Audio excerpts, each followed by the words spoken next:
So limit का एक point छूट गया था जिसे कि हम अब डिस्कस करेंगे। बेसिकली किसी भी फंक्शन का हम लिमिट उन पॉइंट्स पर निकालते हैं जिसके लिए वह इंडिपेंडेंट वेरिएबल के उस वैल्यू के लिए इनडिटरमाइंड होता है। लेकिन हम लिमिट फंक्शन के डोमेन के किसी पॉइंट पर भी निकाल सकते हैं जिसके लिए उसकी रियल वैल्यू एग्जिस्ट करती है। कुछ indeterminate forms infinitive by infinitive, zero by zero, infinitive minus infinitive, infinitive by zero हैं, और भी कई इंडिटरमाइंड फॉर्म हैं, लेकिन ये मेंस हैं जो बार बार आते हैं। ये पॉइंट फंक्शन के डोमेन में नहीं होते हैं क्योंकि इसके लिए उस पॉइंट पे रियल वैल्यू, फंक्शन की रियल वैल्यू एग्जिस्ट नहीं करती है। सो अब हमने लिमिट की ज़रूरत क्यों पड़ती है ये डिस्कस कर लिया है। Thank you. तो पहले हम लिमिट का इंट्रोडक्शन पढ़ेंगे, introduction of limits. So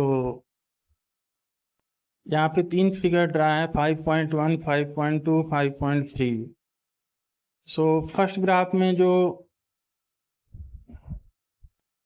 x equal to 0 पर y equal to f x equal to 2 आ रहा है, और उस ग्राफ में x इक्वल टू 0 के राइट हैंड साइड और लेफ्ट हैंड साइड भी 2 ही अप्रोच कर रहा है।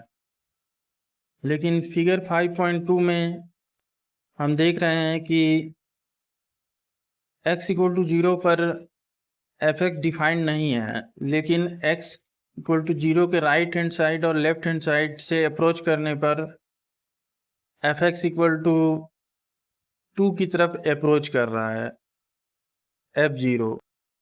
सो इट मीन्स कि f इक्वल टू 0 पर जो एफ एक्स की लिमिट है वो 2 के इक्वल फाइंड हो रही है। 5.3 में हम देखते हैं कि जो x इक्वल टू 0 के राइट साइड में पॉइंट है 0 प्लस h, जहाँ पे h ऑलमोस्ट 0 के इक्वल है, और लेफ्ट हैंड साइड में पॉइंट है जो 0 माइनस h है, उसमें h कोई पॉजिटिव क्वांटिटी है लेकिन वो ऑलमोस्ट 0 के इक्वल है, तो वो लेफ्ट हैंड पॉइंट कंसीडर किया जाएगा। सो ये लिमिट की बेसिक ओवरव्यू है। Thank you.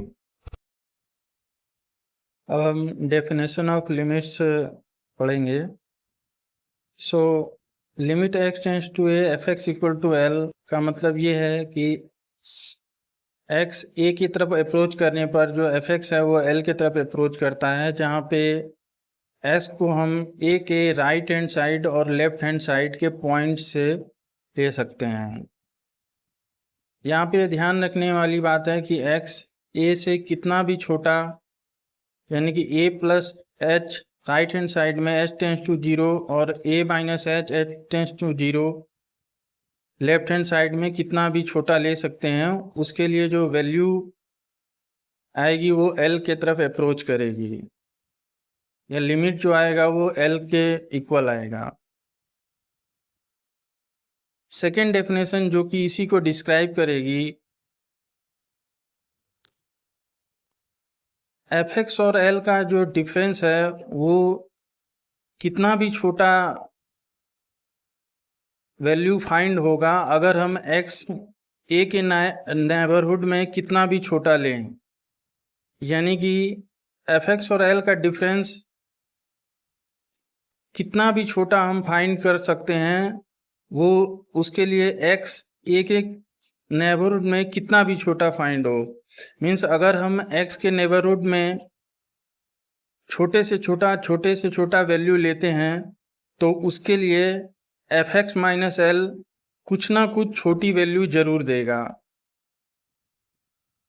इसी को थर्ड वर्ड में थर्ड डेफिनेशन है कि modulus of F x minus L less than xylem for all x when ever modulus of x minus A greater than 0 less than delta and xylem and delta sufficiently small positive numbers. इसका meaning ये है, same वही चीज यहाँ पे function के form में लिखी गई है या इनइक्वलिटी के फॉर्म में लिखी गई है कि अगर हम x को x माइनस ए यानी कि लेस देन डेल्टा यानी कि डेल्टा के करीब x ए के करीब में कोई छोटी वैल्यू डेल्टा के इक्वल लेते हैं तो उसके लिए कोई fx माइनस एल की वैल्यू साइलम किसी ने कोई ना कोई छोटी वैल्यू जरूर मिलेगी। फिर से समझ लेते हैं कि x हम a के नियर में कोई भी स्मॉल वैल्यू डिफरेंस में डेल्टा के इक्वल लेते हैं तो fx माइनस एल की कोई ना कोई स्मॉल वैल्यू जरूर फाइंड होगी। Thank you. ये थी लिमिट्स की डेफिनेशन। अब एक पॉइंट का स्टडी करेंगे कि सपोज हम fx का लिमिट x इक्वल टू ए पे फाइंड करना चाहते हैं तो सबसे पहली चीज जो हम देखेंगे कि जो fx है वो x के नेबरहुड में डिफाइन होना चाहिए। इट मीन्स कि fx का जो डोमेन है वो x के a के नेबरहुड में सारे पॉइंट्स उसके डोमेन में होंगे। और यहाँ पे ध्यान देने योग्य यह भी बात है कि कोई जरूरी नहीं है कि x इक्वल टू ए पर वह फंक्शन डिफाइंड हो, यानी कि x ए जो हो वो फंक्शन के डोमेन में हो या ना हो। कोई जरूरी नहीं है कि x यहाँ पे ये दो पॉसिबिलिटी हैं कि जो a है वह फंक्शन के डोमेन में हो भी सकता है और नहीं भी हो सकता है। अब हम फिगर 5.4 को देखेंगे। अब जो x इक्वल टू ए के नेबरहुड में fx की जो टेंडेंसीज हैं उसमें 3 केस पॉसिबल्स हैं। फर्स्ट चीज है जो 5.4 में हम देखेंगे, left tendency is same as its right tendency. यहाँ पे हम देखते हैं कि ग्राफ में फिगर 5.4 में fx जो है वो x इक्वल टू ए के लेफ्ट हैंड साइड में करने पर y इक्वल टू एल पे अप्रोच कर रहा है और राइट हैंड साइड से भी अप्रोच करने पे y इक्वल टू एल पे x इक्वल टू ए के लिए अप्रोच कर रहा है। तो यहाँ हम कहेंगे कि जो लेफ्ट लिमिट टेंडेंसी है वही राइट हैंड लिमिट टेंडेंसी भी है। सेकंड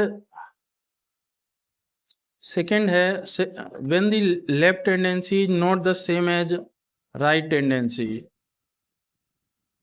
सेकंड में हम यह देखेंगे कि फिगर 5.5 में हम देख रहे हैं कि x इक्वल टू ए के लेफ्ट हैंड साइड में यानी कि x equal to a minus h पे fx की जो वैल्यू है वो L1 के इक्वल फाइंड हो रही है और जो x equal to a plus h पे जो वैल्यू है यानी कि जो लिमिट है राइट हैंड लिमिट उसकी टेंडेंसी L2 के इक्वल फाइंड हो रही है।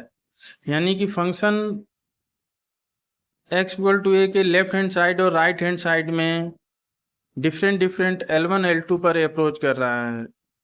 इस केस में जो लिमिट है वह एग्जिस्ट नहीं करेगा। और ऐसे ही जो फर्स्ट वाला केस है जिसमें left hand tendency right hand tendency के इक्वल है उसमें लिमिट एग्जिस्ट करेगा इक्वल होने पे।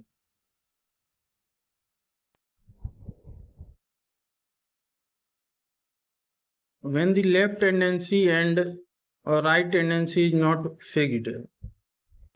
फिगर 5.5 में हम देखेंगे कि x इक्वल टू ए के लेफ्ट साइड और राइट साइड में जो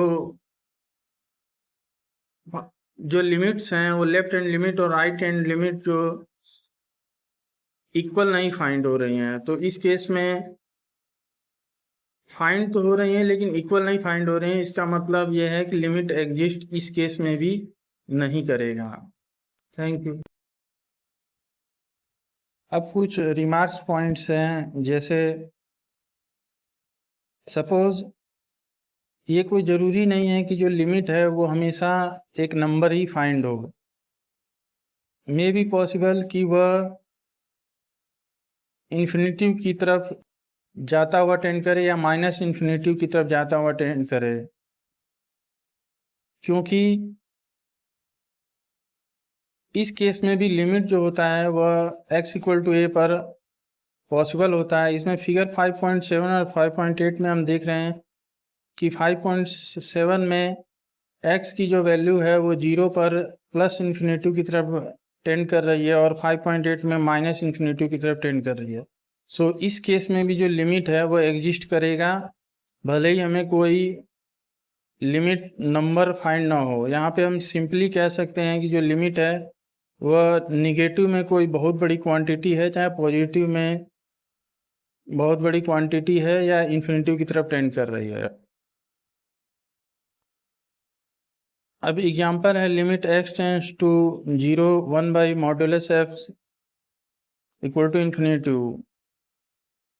यहाँ पे ये जो लिमिट है वह एग्जिस्ट करेगी, क्योंकि इसके राइट हैंड साइड और लेफ्ट हैंड साइड दोनों में ही यह प्लस इन्फिनिटी की तरफ टेंड कर रही है।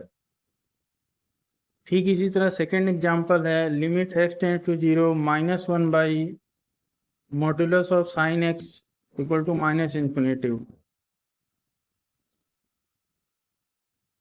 यहाँ पे जो लिमिट है वह एग्जिस्ट नहीं करेगी, क्योंकि x जब 0 से बड़ा है तो या ग्रेटर है तो ये प्लस इन्फिनिटी की तरफ टेंड कर रही है, और x जब माइनस में 0 की ओर अप्रोच कर रहा है तो माइनस इन्फिनिटी की तरफ टेंड कर रही है। इसका मतलब जो लिमिट्स हैं वो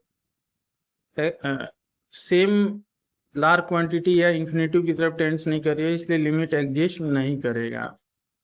ठीक इसी तरीके से limit x tends to 0 1 by x भी एग्जिस्ट नहीं करेगा, क्योंकि इसमें भी लेफ्ट हैंड लिमिट और राइट हैंड लिमिट जो है वो प्लस इन्फिनिटी और माइनस इन्फिनिटी की तरफ टेंड करेंगे।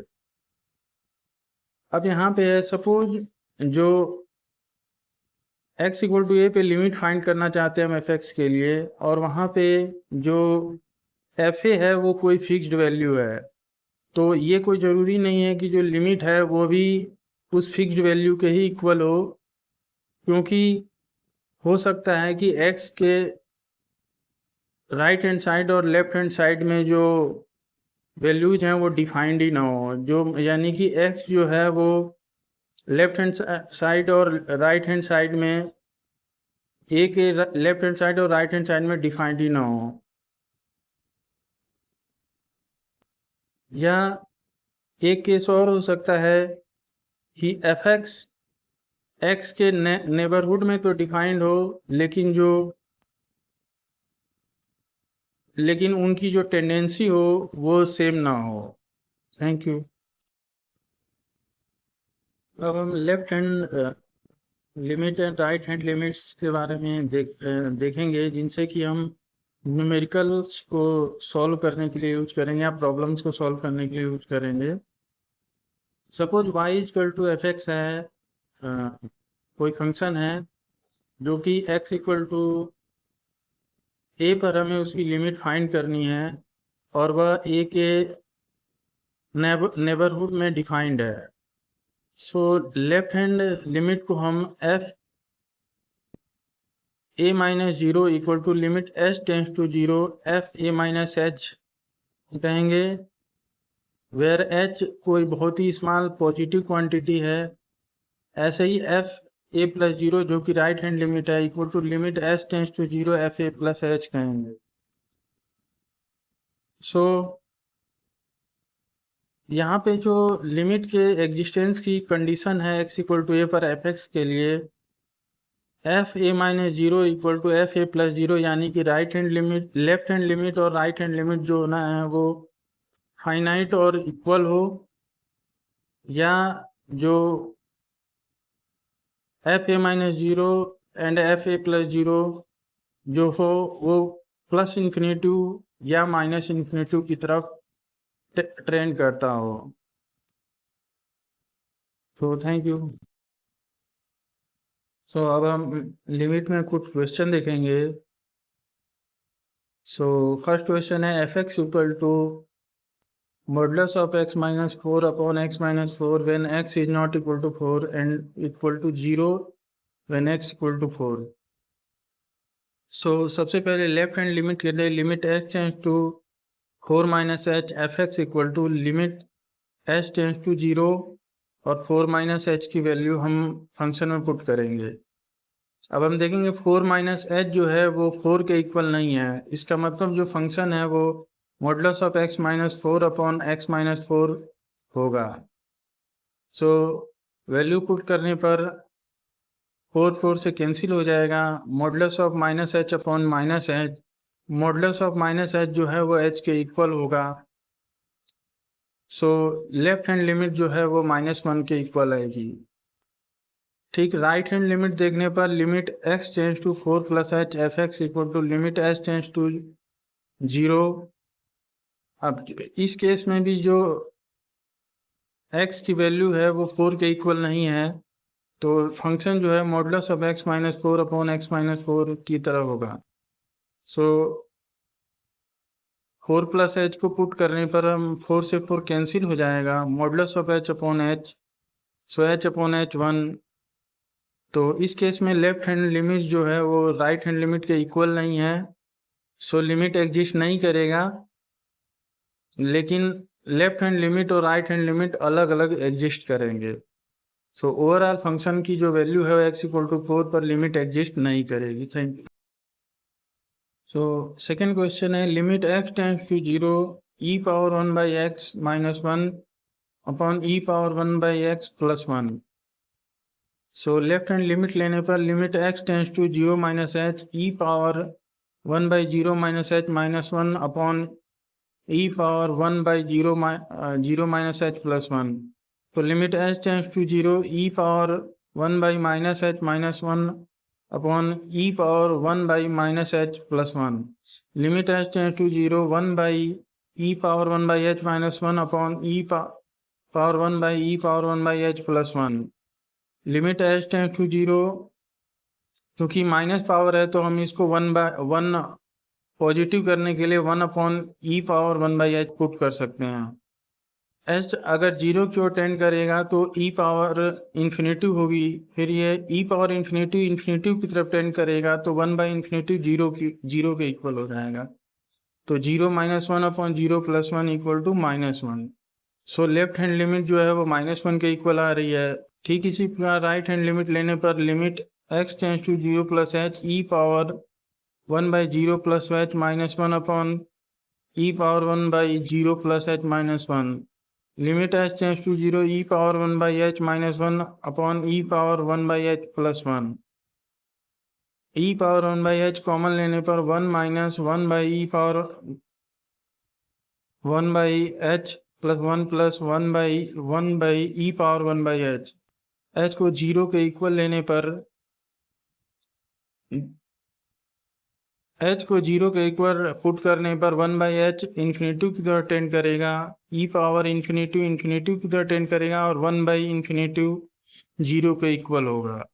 सो 1 माइनस 0 अपॉन 1 प्लस 0 1 के इक्वल होगा। सो लेफ्ट हैंड लिमिट और राइट हैंड लिमिट इक्वल नहीं है, सो लिमिट जो है वो एग्जिस्ट नहीं करेगा। Thank you. So next question है limit x tends to 0 bracket sine modulus of x upon x where big bracket equal to greater integer function, greatest integer function. So right hand limit लेने पर limit x tends to 0 plus h bracket greatest integer function sin modulus 0 plus h upon 0 plus h. So limit h tends to 0 bracket sin h upon h equal to 1. Limit h tends to 0 greatest integer function sign 1 जो कि 0 से 1 के बीच में लाई करेगा। सो इसका greatest integer value जो है वो 0 के इक्वल फाइंड होगी, जो कि राइट हैंड लिमिट जो 0 के इक्वल फाइंड होगा।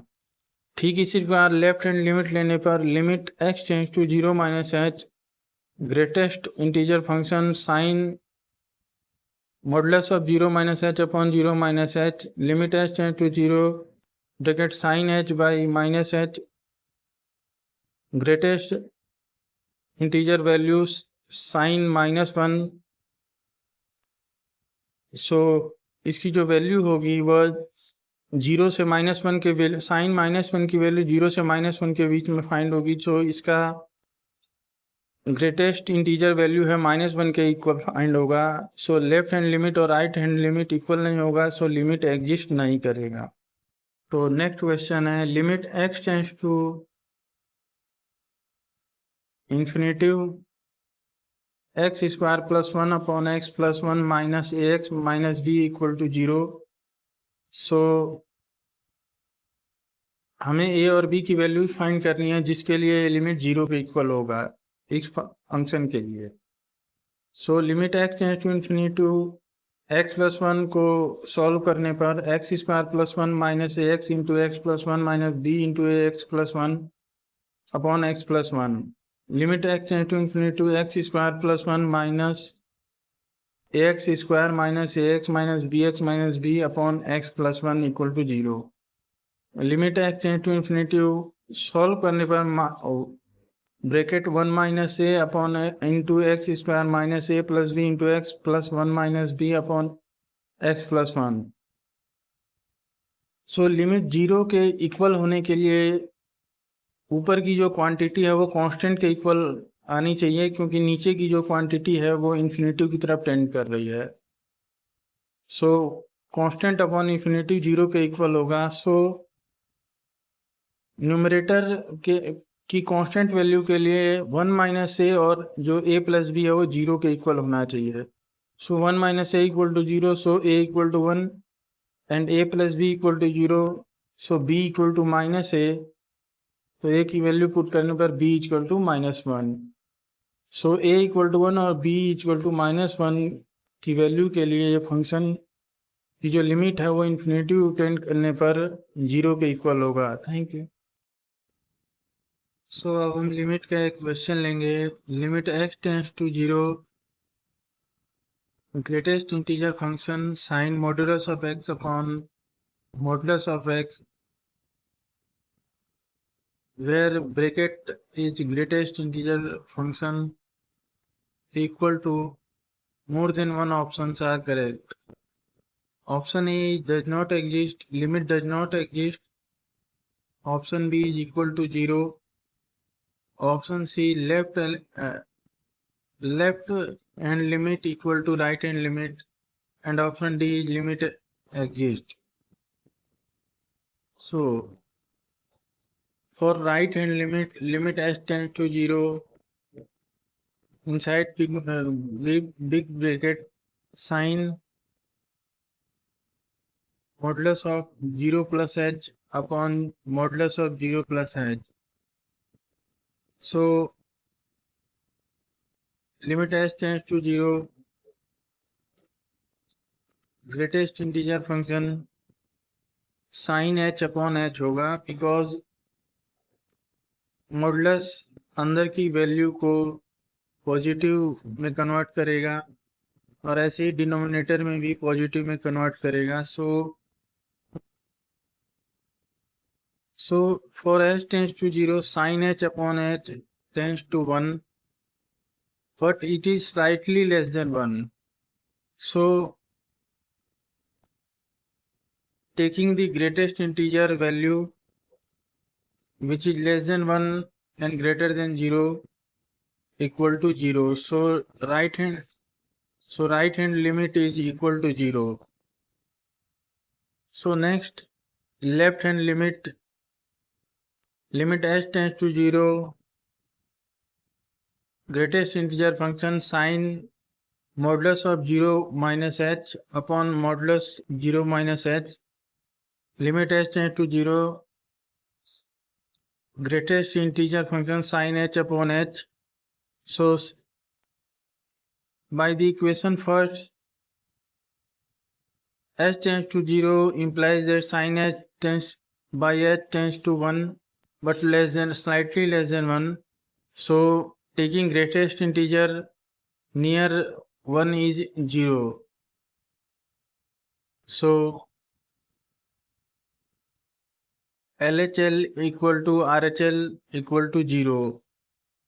So limit is equal to 0. So B, option B is correct. Left hand limit equal to right hand limit.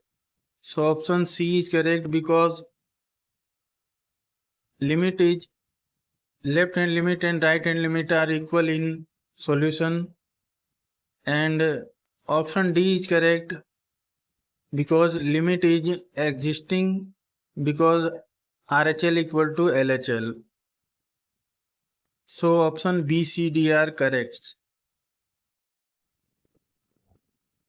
So अब लिमिट का एक क्वेश्चन देखेंगे जो कि जेई एडवांस में आया हुआ है. Limit for limit x tends to 1 under root 1 minus cos 2x minus 1 con x minus 1. So for it, which of the options are correct? यहाँ पे more than one options correct हैं. So option A है does not exist. Limit does not exist. Option B right hand limit and left hand limit exist separately. Option C limit is equal to root 2 and option D limit is equal to minus root 2. So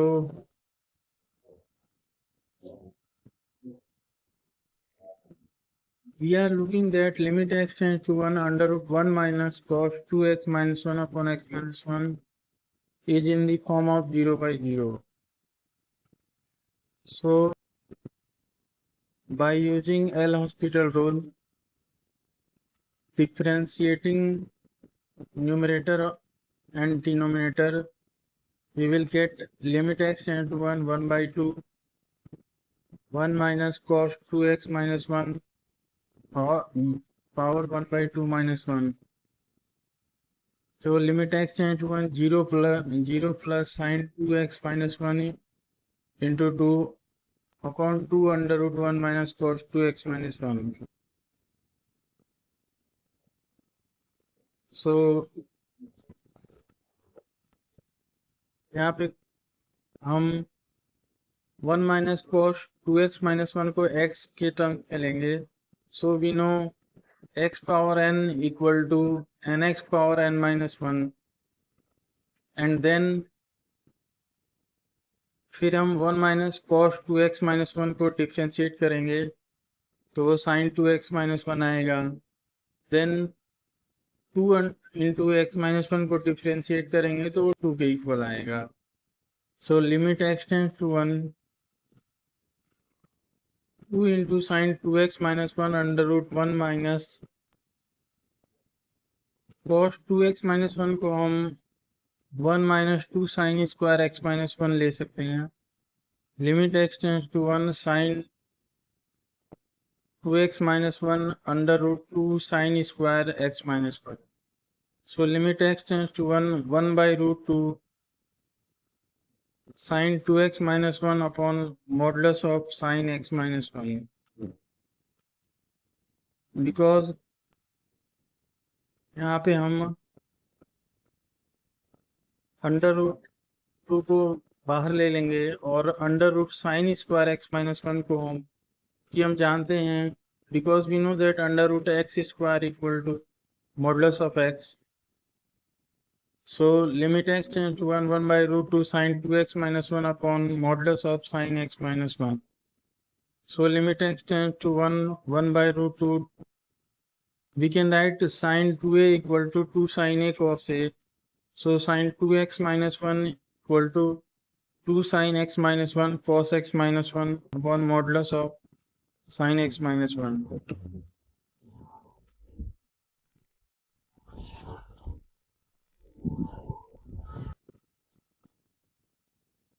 So limit x tends to 1 root 2 into 1 upon modulus of sin x minus 1 upon sin x minus 1. So left hand limit लेने पे limit x tends to 1 minus h.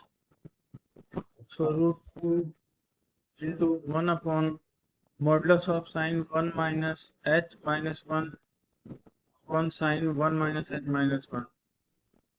So limit h tends to 0 root 2 into 1 by, because you know that sin 1 minus h minus 1 equal to sin minus h, and minus sin modulus of minus sin h equal to sin h, because modulus is the positive value of the function which is inside it. So limit h tends to 0 root 2 1 upon sin h by minus sin h, sin h cancel हो जाएगा. So left hand limit equal to minus root 2. Next, right hand limit. So limit h tends to 1 plus h root 2 into 1 upon modulus of sin x minus 1 sin x minus 1. Limit h tends to 0 root 2 into 1 upon sin h, because 1 से 1 cancel हो जाएगा, and दोनों ही value नीचे, denominator और numerator दोनों ही positive value आएगी sin h upon sin h. सो जो right hand limit है वो रूट 2 के इक्वल आएगा. तो यहाँ पे लेफ्ट हैंड लिमिट और राइट हैंड लिमिट एग्जिस्ट नहीं करते हैं, इक्वल नहीं है. इट मीन्स की लिमिट जो है वो एग्जिस्ट नहीं करेगा. बट लेफ्ट हैंड लिमिट और right hand limit separately exist कर रहे हैं. So option B, option A and B are correct option. और लिमिट एग्जिस्ट भी नहीं कर रहा है, बट राइट हैंड लिमिट और लेफ्ट हैंड लिमिट सेपरेटली भी एग्जिस्ट कर रहा है. So option A and B are correct. So question है, evaluate the limit h tends to 0 log 1 plus 2h to the base c minus 2 log 1 plus h to the base c upon h square. You know that the value of log 1 plus x to the base c equal to x minus x square by 2 plus x 2 by 3 ends on infinitive. So putting the value of 2h in place of x, we will get limit h tends to 0 2h minus 2h square by 2 plus 2h cube by 3 ends on infinitive minus 2 into h minus h square by 2 plus h cube by 3. So limit h tends to 0. We are looking that 2h and 2h are common in both the brackets. By opening this, 2h will be cancelled with minus 2h, and higher power of h more than square will be cancelled due to h tends to 0. Only the h terms of h square will be considerable for getting the value of limit. So putting h tends to 0, so minus 2h square plus h square upon h square, limit h tends to 0. So h square cancel हो जाएगा. So minus 2 plus 1 equal to minus 1. So the value of limit of this function is minus 1.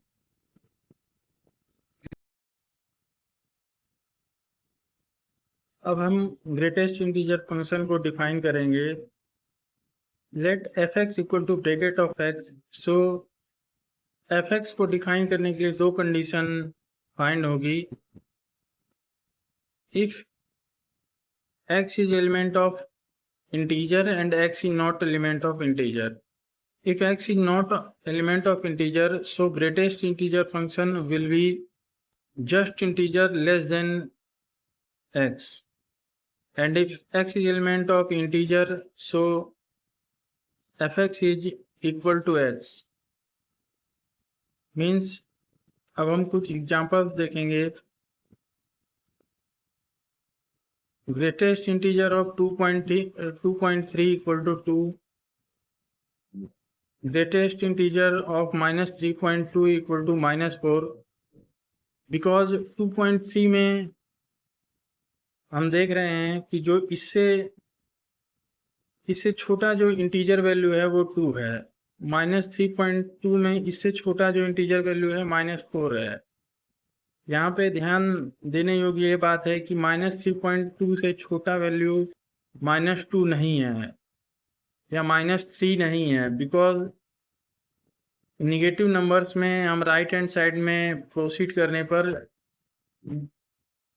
Greater value find करते हैं left hand side की value से। So greatest integer of -3 is equal to -3। So ये greatest integer function को हमने define किया।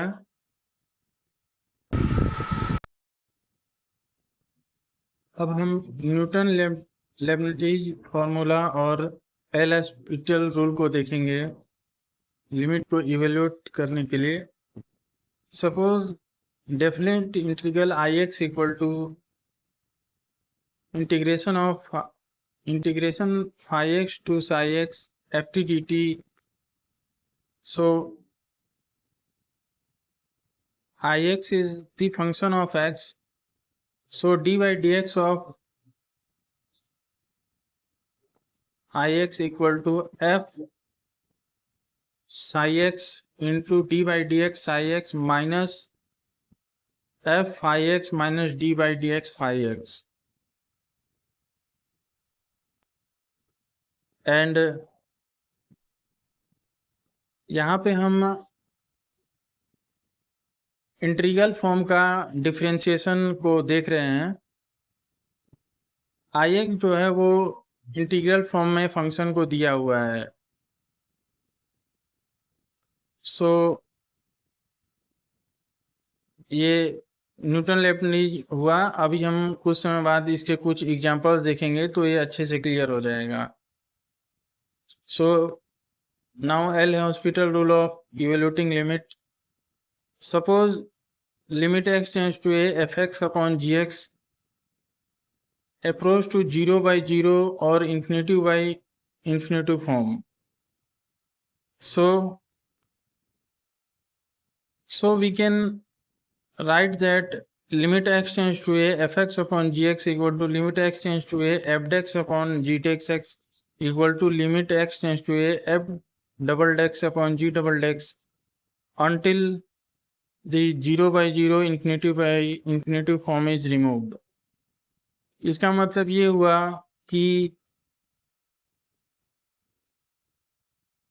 अगर 0 by 0 और इन्फिनेटिव बाई इन्फिनेटिव फॉर्म को ये देता है तो हम इसका जब तक ये 0 बाई 0 और infinitive by infinitive form remove नहीं होता है, हम इसको डिफरेंशिएट करके लिख सकते हैं।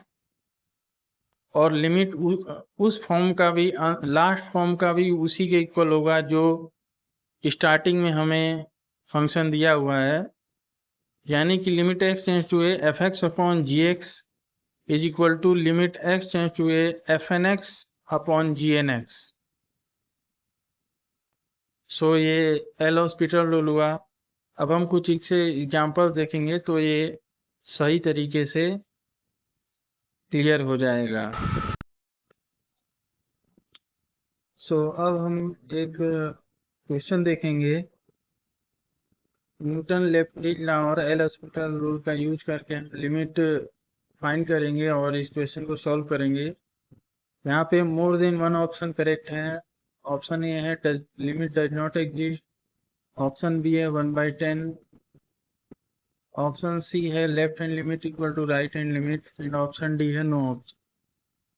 सो limit x tends to 0,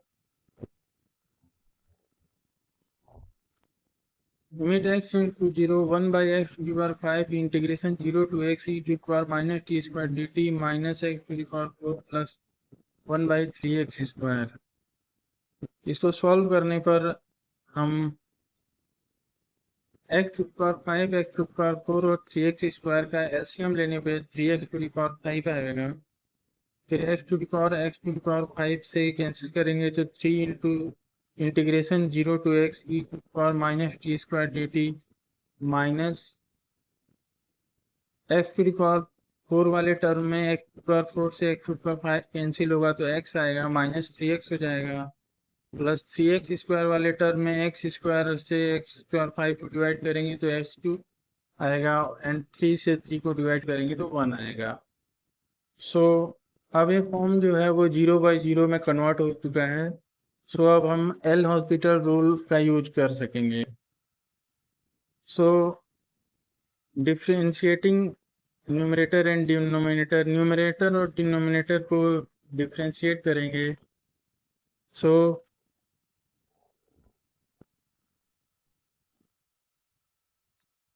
3x का डिफ्रेंशिएशन 3 आएगा और x³ का डिफ्रेंशिएशन 3x² आएगा, एंड सो अब यहाँ पे नीचे इंटीग्रल फॉर्म में दिए हुए equation 0 to x e⁻t² dt, इसका डिफ्रेंशिएशन करने के लिए हम यहाँ पे नीचे लिखे गए फार्मूला को से कंपैरिजन करके देखेंगे। सो d/dx है integration 0 to x, so φx = 0 है एंड ψx = x है। ft की जगह e⁻t² dt है, -t² है और dt की जगह dt है। सो फर्स्ट टर्म है f ψx, यानी ψx है जो है वो 0, ψx जो है वो x के इक्वल है। सो f ψx यानी कि e⁻t² में x की वैल्यू को पुट करेंगे तो e⁻−x² आएगा। d/dx ψx जो है वो 1 के इक्वल आएगा, माइनस f φx जो है वो 0 के इक्वल है। सो f φx यानी कि e⁻t² में t की जगह 0 पुट करेंगे तो ये 1 के इक्वल हो जाएगा। d/dx φx जो है वो यानी कि इसमें 0 की वैल्यू पुट करेंगे तो ये 1 के इक्वल हो जाएगा।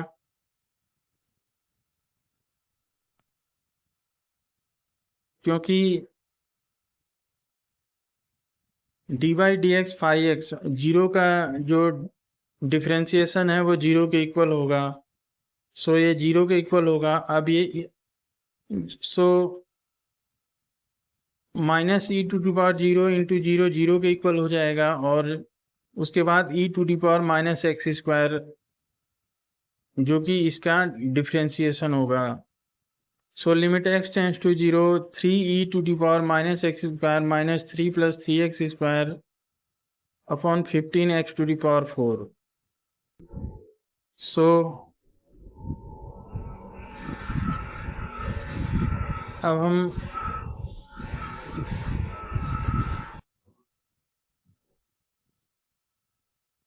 हम इस फॉर्म का, चूंकि यह फॉर्म अभी भी 0/0 के फॉर्म में है तो हम एल हॉस्पिटल रूल फिर से लगाएंगे तो ये -6x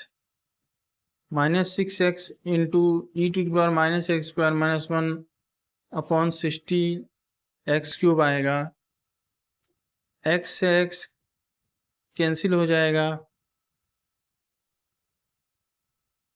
और 6 से 60 को डिवाइड करेंगे तो 1/10 हो जाएगा और limit x tends to 0 e⁻−x² -1 upon -x² बचेगा। So x we know that limit x tends to 0 e⁻x -1 upon x is equal to 1। सो यहाँ पे x की जगह -x² है, सो इसकी भी वैल्यू 1 के इक्वल आएगी। सो लिमिट जो है वो 1/10 के इक्वल आएगा। सो इसमें चूंकि लिमिट एग्जिस्ट हो रहा है तो लेफ्ट हैंड लिमिट और राइट हैंड लिमिट इक्वल होगा। और ऑप्शन सी इसका मतलब करेक्ट है। और चूंकि लिमिट की वैल्यू 1/10 के इक्वल आ रही है, सो बी ऑप्शन करेक्ट है। सो ऑप्शन बी और सी, ऑप्शन सी करेक्ट होगा। यहाँ पे हम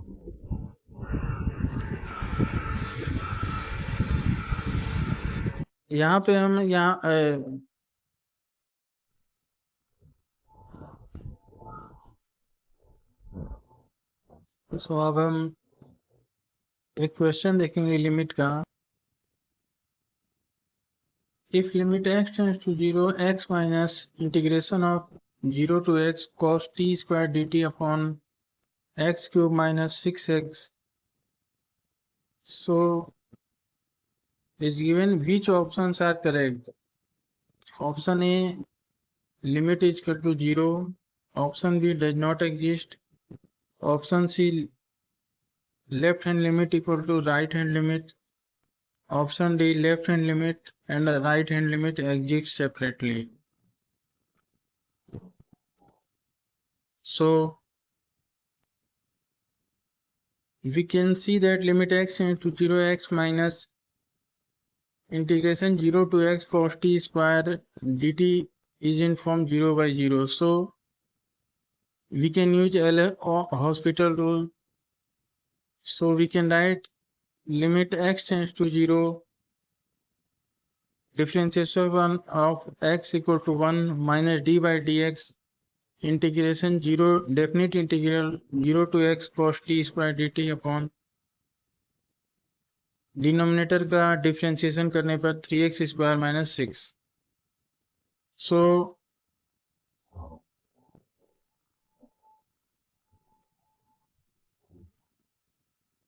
integration 0 to x cos t square dt का डिफ्रेंसिएशन निकालने के लिए हम न्यूटन लेफ्टिन लॉ का यूज करेंगे, जो कि यहाँ पे दिया लिखा हुआ है d by D x integration 5x upon 5x to psi x f t d t equal to f psi x into D by D x psi x minus f phi x into D by D x phi x.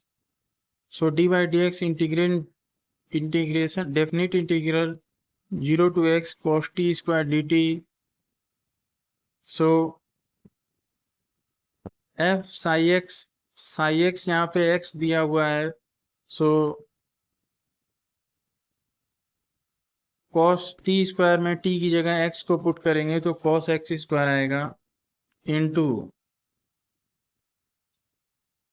D by D x psi x. अब Sai x जो है वो x दिया हुआ है, तो d by D x of x equal to 1 minus f phi x. Phi x जो दिया हुआ है वो 0 के इक्वल दिया हुआ है, सो एफ 0 इक्वल टू यहाँ पे हम टी स्क्वायर की जगह 0 पुट करेंगे तो वह 0 इक्वल टू 1 आएगा into D by D x phi x. Because phi x जो दिया हुआ है वो 0 को इक्वल दिया हुआ है, सो 0 का जो डिफ्रेंसिएशन होगा वो 0 के इक्वल होगा। सो cos x square into 1 minus 1 into 0 equal to cos x square. So definite integral 0 to x cos t square dt का डिफ्रेंसिएशन cos x square के इक्वल आया।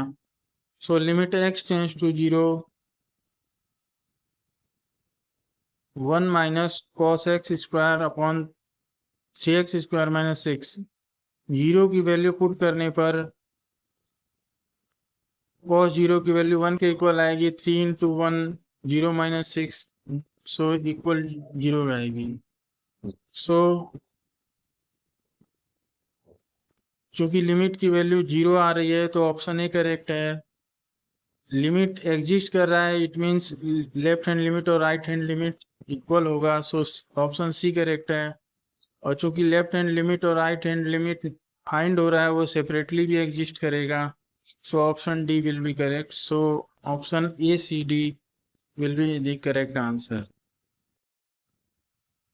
सो अब हम एक क्वेश्चन देखेंगे लिमिट का। for limit x tends to 0, definite integral 0 to x square cos t square dt upon x sin x. So which of the following options are correct? Option A है limit does not exist. Option B है left hand limit and right hand limit separately exist. ध्यान रहे यहाँ पे left hand limit and right hand limit separately exist का मतलब उनकी different values से नहीं है। इसका मतलब है कि लेफ्ट हैंड लिमिट और राइट हैंड लिमिट जो है वो एग्जिस्ट करने से है केवल। सो यहाँ पे लिमिट एग्जिस्ट करने पर ये ऑप्शन को भी हम करेक्ट कर रहे हैं। लास्ट क्वेश्चन में हमने ऐसा ही किया था। ऑप्शन सी है left hand limit equal to right hand limit and option D है limit is equal to 1. So limit x tends to 0 integrate definite integral 0 to x square cos t square dt upon x sin x जो है वो 0/0 के form में दिया हुआ है। So यहाँ पे एल हॉस्पिटल और न्यूटन लेम्टिज लॉ का यूज करके हम लिमिट की वैल्यू फाइंड करेंगे। So limit x tends to 0। So numerator का डिफरेंशिएशन निकालने के लिए हम न्यूटन लेम्टिज लॉ का यूज करेंगे, जिसमें राइट हैंड साइड में फार्मूला दिया हुआ है d by D x definite integral phi x to psi x f t d t equal to psi x जो है वो एक्स स्क्वायर के इक्वल दिया हुआ है। तो एफ साई एक्स जो होगा वो कॉस एक्स स्क्वायर इंटू का स्क्वायर होगा into D by D x psi x जो है वो साई एक्स जो है वो एक्स स्क्वायर के इक्वल है, तो इसका डिफरेंशिएशन 2x के इक्वल होगा माइनस एफ फाई एक्स जो है फाई एक्स 0 के इक्वल दिया हुआ है, तो F 0 equal to T square की जगह 0 पुट करेंगे तो cos 0 equal to 1 and into D by D x phi X की वैल्यू 0 है तो 0 का डिफरेंशिएशन 0 का, so 1 into 0 equal to 0। So यहाँ पे हमें फाइंड होगा कि limit X to 0 cos x square का square into 2x minus 0 upon x sine x का differentiation F X into G X D by D X F X into G X के फार्मूले से करने पर हमें x cos x plus sine x find होगा। So limit x tends to 0, यहाँ पे 2x को हम आउटसाइड लेंगे cos x to the power 4 upon x को कॉमन लेने पर cos x plus sine x upon x आएगा। x से x को कैंसिल कर देंगे तो 2 इंटू कॉस x की जगह 0 पुट करने पर cos 0 इक्वल टू 1 आएगा। 1 into 2 equal to 2। So x 0 के इक्वल पुट करने पर cos 0 की वैल्यू 1 के इक्वल आएगी and limit sine x upon x की वैल्यू 1 के इक्वल आएगी। So 2 upon 1 plus 1 equal to 2, तो 2 अपॉन 2 इक्वल टू 1। अब यहाँ पे लिमिट एग्जिस्ट कर रहा है, सो ऑप्शन ए करेक्ट नहीं होगा, लेकिन लिमिट लेफ्ट हैंड लिमिट और राइट हैंड लिमिट एग्जिस्ट कर रहा है, इक्वल भी है और 1 के इक्वल है। So option B and C and D will be the correct options. अब हम कुछ खास तरीके की समेशन सीरीज के लिए लिमिट फाइंड करने के लिए डेफिनेट इंटीग्रल के फॉर्म में चेंज करके उसको सॉल्व करने का एक एग्जांपल देखेंगे, जिसकी की थ्योरी इसी क्वेश्चन में बता भी दी जाएगी। सो लिमिट क्वेश्चन है limit n tends to infinity 1 by n सिग्मा r equal to n to 2n r upon under root n square plus r square equal to 0। Option A है limit is equal to 0, option B है √5 minus 1, option C है √5 plus 1 and option D है does not limit does not exist. So limit n tends to infinity 1 by n r equal to 5x r equal to phi x to r equal to sigma r equal to psi x f r by n equal to a by v fx dx, where sigma replaced by definite integral and r by n by x and 1 by n by dx, and a equal to limit n tends to infinity to phi x by n and b equal to limit n tends to infinity to psi x upon n. So limit n tends to infinity to 1 by n sigma r equal to 1 to 2n, because f sigma जो है उसके अंदर का जो function है वो r by N के form में है। सो हम इसमें से नीचे के डिनोमिनेटर के n को r बाई एन न्यूमरेटर में लेते जाएंगे और r बाई एन के फॉर्म में लिख देंगे और नीचे से n स्क्वायर को कॉमन लेंगे। सो ये फाइंड होगा हमें limit n tends to infinity 1 by N sigma r equal to 1 to 2n r by N upon under root 1 plus r by N का whole square. So r by N जो है वो x से replace है। So इसमें integration r by N को x से replace कर देंगे तो x upon under root 1 plus x square आएगा एंड समेशन को सिग्मा को डेफिनेट इंटीग्रल 0 to 2 में चेंज हो जाएगा, बिकॉज एक ही जो वैल्यू है limit n tend to infinity to phi x upon n. So phi x यहाँ पे जो दिया हुआ है वो 1 के इक्वल है, तो A equal to 1 by N find हो जाएगा। तो चूंकि यहाँ पे एन टेंड टू इन्फिनिटी है सो डेफिनेट इंटीग्रल जो है वो 0 के इक्वल आएगा। तो जो ए है वो 0 के इक्वल आ जाएगा, जो बी है वो limit n tend to infinity psi x upon n है। तो यहाँ पे जो साई एक्स है वो 2n के इक्वल है, तो limit n tend to infinity 2n upon n, n से एन कैंसिल हो जाएगा। सो जो साई एक्स है वो 2 के इक्वल आएगा। तो ये जो फॉर्म है अब integration a to b f x d x के फॉर्म में चेंज हो जाएगी जो इक्वेशन फर्स्ट में दिया हुआ है।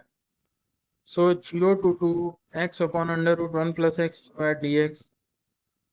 सो 1 प्लस एक्स स्क्वायर को t करने पर 2x d x equal to d t आएगा। सो इसको हम under root 1 plus x square 0 to 2 under root x square आएगा, जिसको कि 0 to 2 के टर्म्स में हमें अपर लिमिट और लोअर लिमिट के टर्म्स में इंटीग्रेट करना, डेफिनेट इंटीग्रल निकालना है। सो रूट 5 माइनस 1 आएगा, 2x की जगह 2 पुट करेंगे तो अंडर रूट 5 माइनस 1 आएगा। तो सो जो डेफिनेट इंटीग्रल की जो वैल्यू आएगी वो रूट 5 माइनस 1 की है, जो कि समेशन सीरीज का लिमिट है जब n टेंड्स टू इन्फिनिटी हो। सो चूंकि लिमिट 0 के इक्वल नहीं है तो ऑप्शन ए करेक्ट नहीं होगा, रूट 5 प्लस 1 के इक्वल नहीं है सो ऑप्शन सी भी करेक्ट नहीं होगा, रूट 5 माइनस 1 के इक्वल है तो बी आंसर करेक्ट होगा, एंड चूंकि लिमिट एग्जिस्ट कर रहा है सो डी ऑप्शन भी करेक्ट नहीं होगा, so option B is correct.